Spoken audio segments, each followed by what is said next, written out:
Bonjour, je suis Hakim La'alam et je vous propose ma chronique du samedi 29 janvier 2022. Elle s'intitule La ferme.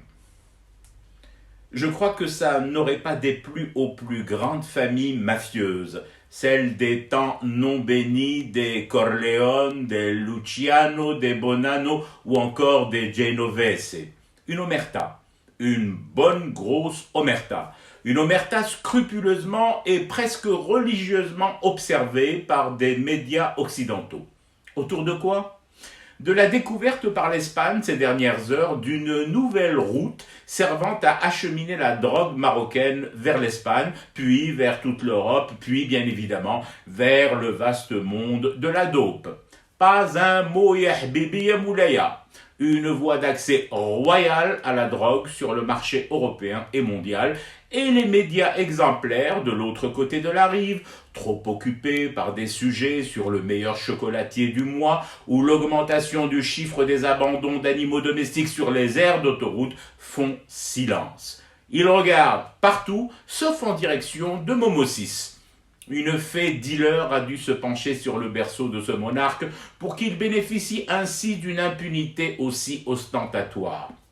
Cette drogue, on sait qui la cultive, qui la transforme en poison mortel, qui l'exporte, vers où il l'exporte, les revenus qu'il en tire, mais silence! Le Marzen a réussi ce tour de force de développer et de mettre en place un airbag révolutionnaire qui le protège de tout impact, de toute incursion trop curieuse, trop documentée dans ces champs de la mort.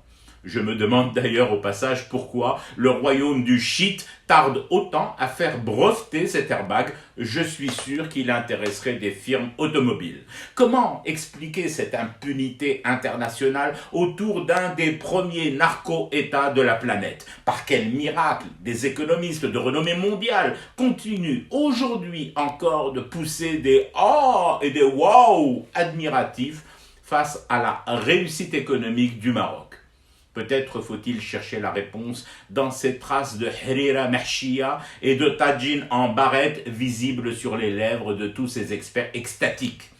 En l'état actuel des rapports, une sorte de dôme, encore un, protège la royauté sniffeuse. Il est alors plus aisé, tellement plus facile et surtout plus commode pour mes consoeurs et confrères blondinés de décrire la désédie voisine comme une dictature de méchants généraux et de se taire lamentablement en complicité active sur les agissements d'une famille, d'un clan marzanien que l'on dirait protégé par la trinité mafieuse et sainte cannabis. En ce sens, dans cette configuration honteuse, je dénie formellement le droit à tout organe de presse occidental taiseux et sélectivement muet de venir ensuite me donner des leçons sur la probité, le professionnalisme et la manière la plus juste d'accomplir la mission d'informer. Les demi-selles du 20h et de l'info continuent.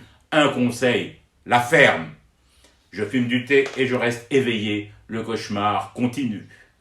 C'était Hakim La'alam, je vous retrouve demain pour une autre chronique et une autre façon de dire son amour à l'Algérie.